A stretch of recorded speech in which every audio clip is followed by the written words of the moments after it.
Instagram family. Hi everybody. Happy Monday. Happy Monday. This is Melly with Melly Thomas Massage Therapy, specializing in chronic injuries and pain, looking to really help nurses with chronic and injuries that they are dealing with because of the high demands of their profession, especially nowadays. I'm located in Murray, Utah. If there's anything that you find of value, make sure that you are sharing the information so that, hey, the more people that know, the better. If you haven't seen my previous video, it was part 1 talking about self-massage and the benefits. Today, I'm going to go over some massage tools. Some tools are found around the house. So before you start chuckling and giggling, just understand, just let me explain myself, okay? Just let me explain myself first. So some are found around the house and some are bought specifically for massage. I'll also give some other ideas of different massage tools that you can use as well. Before we get into all of the actual hands-on tools, we're going to talk about your very first massage tool that is available to you all the time. I have been using this tool for 15 years and it has helped me help a lot of people. And it is, ladies and gentlemen, drum roll please, your hands. Your hands are a great tool. I'm also going to talk today about direct and broad pressure. I'm not sure if you've heard me mention that once or twice in the first video. So direct pressure is if you feel like you've got some restriction or congestion in one specific area and you need pressure just exactly in that spot. So in massage therapy, if you, let's say we run over a spot and if you push that area, you feel pain radiating to a different part of your body. That's called an active trigger point. Broad, basically a broad pressure would be covering more surface area in a specific region of your body. And I'll be able to show you some of the tools that you can use, again, home and bought. So I'm gonna go ahead and flip this over. Sorry, let me get situated. All right, and here comes the big reveal. Do do do do do do do do do. I know what y'all looking at. The baseball bat. And that's all right. Okay, so let's start with things that you can find in the home and with direct and broad pressure. First, I'm going to start with this one.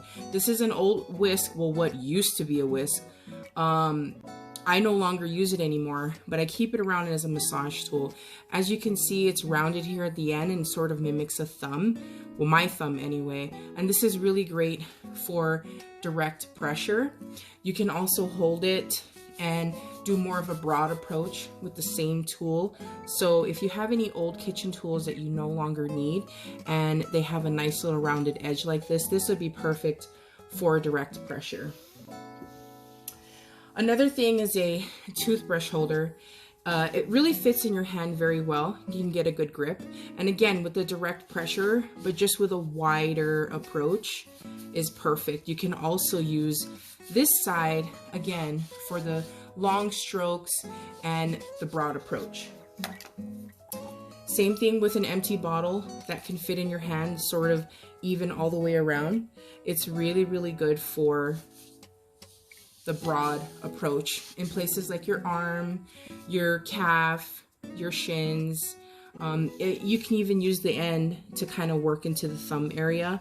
For a lot of hairdressers, computer workers, anybody who deals with their hands, this sort of thing is great because it can fit in the palm of your hand and you can just kind of move and work in that tired, achy, tight spot in your thumb. And here we have cans. Why, Melly? Why am I using cans? I don't suggest that you step your entire weight on this, but this is absolutely perfect for foot massage and more in the arch. Usually when people have like plantar fasciitis or tightness in the arches, this is perfect, because then you could just, so this would be your arch and you would just sort of roll back and forth. So this is really good. Now this little fun piece is from my son's fort builder, but this is another good tool. Just the shape of the ball, see how the way that this has nodules, so it would be really good for trigger point. And these are Mega Blocks, perfect for self massage. And I'll be able to show you guys, again, I'll be able to show you guys with the neck and the shoulders what you can use this for. But again, see the shape of that. It's really good for direct pressure. This I have used for the back of my head. My neck gets really tight back there sometimes. And so if you remember me mentioning, if you want lighter to moderate pressure, you want to make sure you have a piece of material on something. This would be a good tool to make sure you have covered. So here I have rolled up, it's a pillowcase and a hand towel, so keep that in mind. Then I have some tube socks or some long socks. These, don't worry, they're clean. These are perfect for using something like this. You would basically just put it in the sock, have it all the way down at the end here. Don't hurt nobody with this or yourself. But it's perfect for if you want that lighter pressure. You can also use a tennis ball, a golf ball, a lacrosse ball. It would be perfect for the sock. Another good reason why you'd want to use a sock when you're using like balls like this is because if you don't have the best range of motion to reach, you know, your upper mid back, then what you would do is you would just sort of kind of throw it back there, get it into position, and lean against the wall or the floor. This right here is amazing, and a lot of people mimic this makeup with like lacrosse balls. So they'll have two lacrosse balls taped together, and it sort of mimics this. So this is great for the back of the head, the neck, the shoulders, getting real detailed work in there. You can also do the direct pressure, and this is good again for like a broad spectrum. Trigger point balls are perfect. They come in several different sizes. Now China is selling them with spikes on it and they vibrate. So check that out. It is on Amazon. My Cairo actually bought one. And this is perfect for low back especially. Even if you have the vibration, it's still very, very effective. So look into that. We're now on the bot. I'm sorry, I didn't tell you guys. Then if you've ever seen these massage rollers, these are effective, I feel personally, for feet.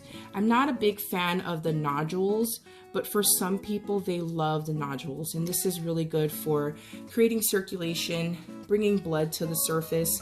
Again, for the feet, this would be ideal. And then if you've ever seen tools like this, I know they look weird, but they're very, very, very helpful. As you can see, one side is wider than the other, and so you would be able to, you have a good grip on it.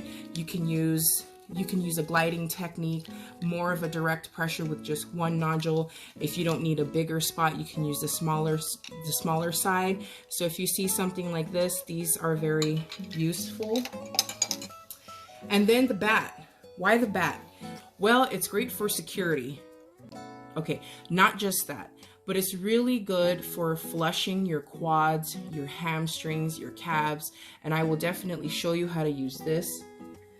And then lastly, in terms of the broad spectrum, would be foam rollers.